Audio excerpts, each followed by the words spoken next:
Hello everyone, welcome to Endless Knowledge. இந்த வீடியோவில் நம்ம எதை பற்றி பார்க்க போகிறோம்னா எக்ஸலில் இருக்கக்கூடிய Getpivotdata ஃபங்க்ஷனை பற்றி தான் பார்க்க போகிறோம்.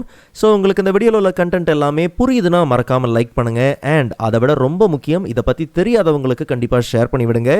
அண்ட் நீங்கள் இன்னுமே சேனலை சப்ஸ்கிரைப் பண்ணாமலே பார்த்துட்டு இருக்கீங்கன்னா மறக்காமல் சப்ஸ்கிரைப் பண்ணுங்கள். அண்ட் சப்ஸ்கிரைப் பண்ண கையோட பக்கத்தில் இருக்கக்கூடிய பெல் ஐக்கனை கிளிக் பண்ணி ஆல் நோட்டிஃபிகேஷன்ஸை மறக்காமல் எனேபிள் பண்ணிக்கோங்க.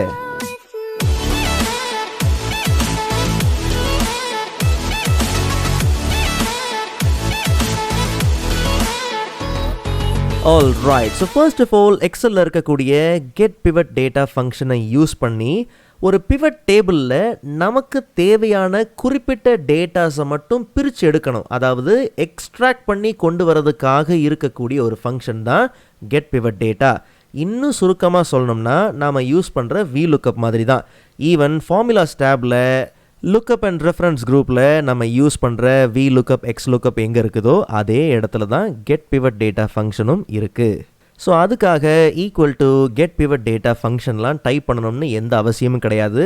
அண்ட் அந்த ஃபங்க்ஷனில் இருக்கக்கூடிய ஆர்குமெண்ட்ஸையும் நீங்கள் கவனிக்கணும்னு அவசியமே இல்லை. அப்படி நம்ம ஃபோக்கஸ் பண்ணுறதா இருந்தால் இந்த டேட்டா ஃபீல்டு பிவட் டேபிள் அப்படிங்கிற இந்த ஆர்குமெண்ட்டை விட்டுட்டு ஃபீல்டு 1 ஐட்டம் 1 ஃபீல்டு 2 ஐட்டம் 2 அப்படிங்கிற இந்த ஆப்ஷனல் ஆர்குமெண்ட்ஸை நீங்கள் கவனித்தாலே போதும். அதுக்கான காரணம் என்னென்னா, இங்கே இருக்கக்கூடிய இந்த பிவட் டேபிளுக்கான சோர்ஸ் டேட்டா என்னென்னா 2021 அப்படிங்கிற இந்த ஷீட்டில் இருக்கக்கூடிய இந்த டேட்டா டேபிள் தான் பார்த்திங்கன்னா அந்த சோர்ஸ் டேட்டா.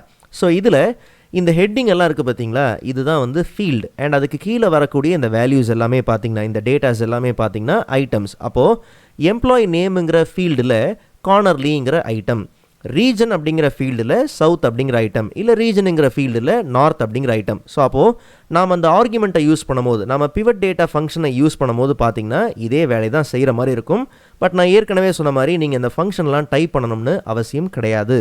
ஏன்னா பிவட் டேபிளில் இருக்கக்கூடிய ஏதாவது ஒரு செல்லை நம்ம செலக்ட் பண்ணுறோன்னு வச்சுப்போம். உதாரணத்துக்கு இப்போ நமக்கு என்ன தேவை, ஹேனா ஃப்ரேசர் அப்படிங்கிற எம்ப்ளாயியோட சவுத் ரீஜன் சேல்ஸ் தேவை. ஸோ அப்போது ஹேனா ஃப்ரேசர் சவுத் ரீஜனோட சேல்ஸ் இருக்கு இல்லையா. ஸோ பிவட் டேபிளில் இருக்கக்கூடிய ஏதாவது ஒரு செல்லை நாம் செலக்ட் பண்ணும் போது எக்ஸலே இதை ரெக்கக்னைஸ் பண்ணி ஆட்டோமேட்டிக்காகவே Getpivotdata ஃபங்க்ஷன் பார்த்திங்கன்னா ஆக்டிவ் ஆகிடும். ஸோ இப்போ இந்த ஃபங்க்ஷனில் இருக்கக்கூடிய ஆர்குமெண்ட்டை பார்த்தோம்னா, ஸோ டோட்டல் சேல்ஸ் அப்படிங்கிறது டேட்டா ஃபீல்ட் அண்ட் A1 அப்படிங்கிற அந்த ரெஃபரன்ஸ் பார்த்தீங்கன்னா பிவட் டேபிள்.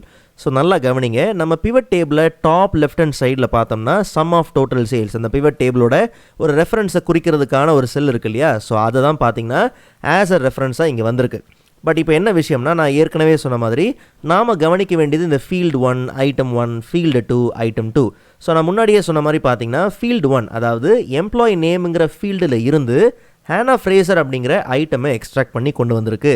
ரீஜன் அப்படிங்கிற ஃபீல்டில் இருந்து சவுத் அப்படிங்கிற ஐட்டமை எக்ஸ்ட்ராக்ட் பண்ணி கொண்டு வந்திருக்கு. ஸோ இப்போ நம்ம என்ட்ரு கொடுக்கும்போது பார்த்தீங்கன்னா கரெக்டாக அந்த எம்ப்ளாயோட சவுத் ரீஜன் சேல்ஸ் பார்த்தீங்கன்னா பர்ஃபெக்டாக நமக்கு ஆஸ் அ ரிசல்ட்டாக வந்திருக்கு.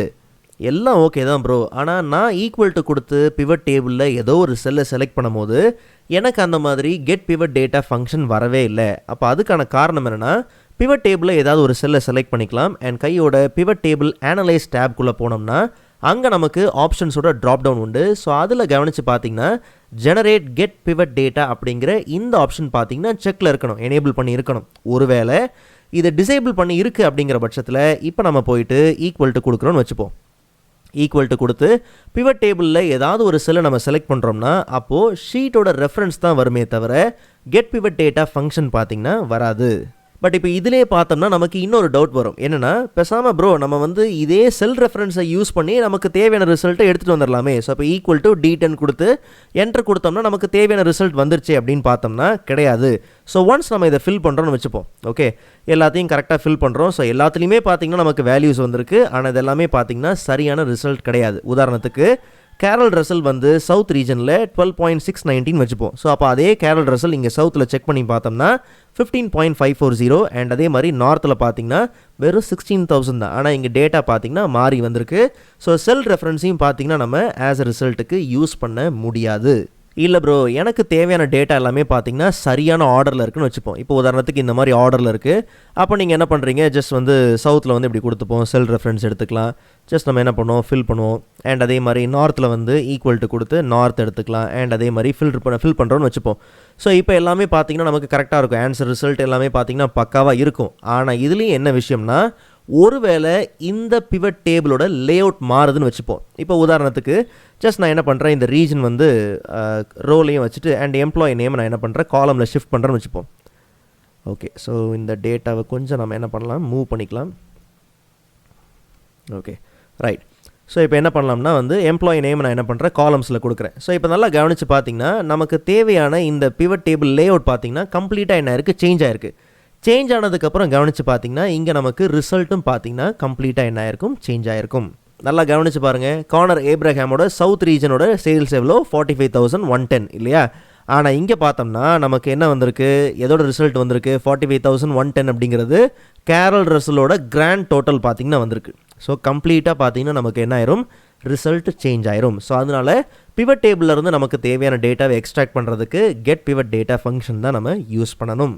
ஓகே, ஸோ இப்போது Getpivotdata Functionனை நம்ம யூஸ் பண்ணலாம். பட் இதுலேயும் பார்த்தீங்கன்னா ஒரு சின்ன சிக்கல் இருக்குது. பட் அது ஈஸியாக நம்ம சால்வ் பண்ணிடலாம். ஸோ ஃபர்ஸ்ட் நம்ம என்ன பண்ணுவோம்னா டிசேபிள் பண்ண அந்த ஆப்ஷனை கொஞ்சம் நம்ம என்ன பண்ணலாம், எனேபிள் பண்ணிக்கலாம். ஸோ ரொம்ப சிம்பிள், ஜஸ்ட் நம்ம என்ன பண்ணுவோம், ஈக்குவல் டு அண்ட் பிவட் டேபிளில் கரெக்டாக நம்ம ஹேனா ஃப்ரேஸரோட அந்த செல்லையை நம்ம என்ன பண்ணலாம், செலக்ட் பண்ணி ஜஸ்ட் நம்ம என்டர் கொடுக்கலாம். ஆக்சுவலாக நான் சொன்ன சிக்கலே இந்த ரிசல்ட்டை நம்ம ஃபில் பண்ணும்போது தான். கவனித்து பார்த்தீங்கன்னா எல்லாத்துக்குமே சேம் ரிசல்ட் தான் வரும். அதுக்கான காரணம் என்னென்னா நல்லா கவனிங்க, ஃபர்ஸ்ட் நம்ம செலக்ட் பண்ணது ஹேனா ஃப்ரேஸரோட அந்த சவுத் ரீஜன் சேல்ஸை தான் நம்ம என்ன பண்ணோம், செலக்ட் பண்ணோம். பட் இங்கேயும் கவனித்து பார்த்தீங்கன்னா அதே நமக்கு சேம் அதே எம்ப்ளாயி நேம் தான் இருக்குது, அதே ரீஜன் தான் பார்த்தீங்கன்னா நமக்கு திருப்பி வருது. ஓகே, ஸோ இங்கே இருக்கக்கூடிய இந்த நேமை எடுத்துகிட்டு அதுக்கு பதிலாக செல் ரெஃபரன்ஸை நம்ம யூஸ் பண்ணோம்னா வேலை ரொம்ப சிம்பிளாகவே முடிஞ்சிடும். ஸோ அப்போ இந்த வாட்டி Getpivotdata ஃபங்க்ஷனை யூஸ் பண்ணும்போது சேம் ஹேனா ஃப்ரேஸரோட சவுத் ரீஜன் சேல்ஸை நம்ம செலக்ட் பண்ணுறோம். பட் செலக்ட் பண்ணும்போது பார்த்தீங்கன்னா இங்கே எம்ப்ளாயி நேமுங்கிற ஃபீல்டில் ஹேனா ஃப்ரேஸர் அப்படிங்கிற அந்த ஐட்டமை தான் எடுத்துகிட்டு வரணும்னு இருக்கு இல்லையா? ஸோ அந்த இடத்துல நம்ம என்ன பண்ணுறோம்னா செல்லோட ரெஃபரன்ஸை நம்ம சேஞ்ச் பண்ணிடலாம். அதாவது இந்த செல்லில் என்ன நேம் இருக்கோ அதை தான் எடுத்துகிட்டு வரணும். ஸோ செல்லோட ரெஃபரன்ஸ் நம்ம என்ன பண்ணிடலாம், கொடுத்துடலாம். பட் யோசிச்சு பாருங்கள், ஃப்யூச்சரில் நம்ம என்ன பண்ணுவோம், ஃபில் பண்ணுவோம் இல்லையா? ஸோ ரோ வைஸ் நம்ம என்ன பண்ணுவோம், ஃபில் பண்ணுவோம். ஸோ அதனால் ரோவை விட்டுட்டு காலமை நம்ம என்ன பண்ணிடலாம், லாக் பண்ணிடலாம். அண்ட் அதே மாதிரி ரீஜனோட ஃபீல்டில் சவுத்துங்கிற ஐட்டம் தான் எடுத்துகிட்டு வரணும்னு இருக்குது. ஸோ சவுத் அப்படிங்கிறதுக்கு பதிலாக ஜஸ்ட் நம்ம என்ன பண்ணலாம், சவுத் அப்படின்னு இருக்கக்கூடிய அந்த செல்லோட ரெஃபரன்ஸே நம்ம என்ன பண்ணிடலாம், கொடுத்துடலாம். அண்ட் அதே மாதிரி ஃபியூச்சரில் சவுத் டு நார்த் நம்ம என்ன பண்ணுவோம், காலம் வைஸ் என்ன பண்ணுவோம், ஃபில் பண்ணுவோம் இல்லையா? ஸோ அதனால் காலமை விட்டுட்டு இந்த வாட்டி ரோவை என்ன பண்ணிடலாம், $சைன் கொடுத்து லாக் பண்ணிடலாம். ஸோ இப்போ நம்ம என்டர் கொடுத்தோம்னா சேம் ரிசல்ட் வருது. பட் ஃபில் பண்ணும்போது பார்த்தீங்கன்னா இப்போ நமக்கு பர்ஃபெக்டான ரிசல்ட் பார்த்தீங்கன்னா கரெக்டாக வந்திருக்கும். உதாரணத்துக்கு இப்போ கவனித்து பார்த்தோம்னா கேரல் ரசல் கரெக்டாக பார்த்தீங்கன்னா சவுத்தில் 15.540 அண்ட் அதே மாதிரி நார்த்தில் 16,000. அண்ட் இதில் கவனிக்க வேண்டிய இன்னொரு முக்கியமான விஷயம் என்னென்னா, ஒருவேளை பிவட் டேபிளோட லேஅவுட்டை நம்ம சேஞ்ச் பண்ணுறோன்னு வச்சுப்போம். உதாரணத்துக்கு ஜஸ்ட் நம்ம என்ன பண்ணலாம், ஃபீல்டு லிஸ்ட் எடுத்துக்கலாம், ரைட் கிளிக் பண்ணி ஃபீல்டு லிஸ்ட். ஓகே, ஸோ இப்போ உதாரணத்துக்கு நான் என்ன பண்ணுறேன், காலம் அண்ட் எம்ப்ளாயி நேம் இப்படி நம்ம லேஅவுட்டை சேஞ்ச் பண்ணாலுமே பார்த்தீங்கன்னா ரிசல்ட் எந்த விதத்துலையும் நமக்கு என்ன ஆகாது, சேஞ்ச் ஆகாது. இன்னுமே சரியான ரிசல்ட் தான் பார்த்தீங்கன்னா அங்கே இருக்கும். ஸோ கவனித்து பாருங்கள், கேரல் ரிசல்ட் கரெக்டாக பார்த்தீங்கன்னா 15.540 அண்ட் அதே மாதிரி நார்த்தில் பார்த்தீங்கன்னா 16,000. All right. ஸோ நீங்கள் ப்ராக்டிஸ் பண்ணி பார்க்குறதுக்கு இந்த ஃபைலோட டவுன்லோட் லிங்க் நான் டிஸ்கிரிப்ஷனில் கொடுத்துருக்கேன், கண்டிப்பாக நீங்கள் செக் பண்ணி பாருங்கள். அண்ட் ப்ரீவியஸ் எக்ஸல் வீடியோஸ்க்கான லிங்க் நான் டிஸ்கிரிப்ஷனில் கொடுத்துருக்கேன், கண்டிப்பாக நீங்கள் செக் பண்ணி பாருங்கள். ஸோ நெக்ஸ்ட் வீடியோவில் இதை விட இன்ட்ரெஸ்டிங்கான டாப்பிக்கை பார்க்கலாம். அதுவரை காத்திருங்கள்.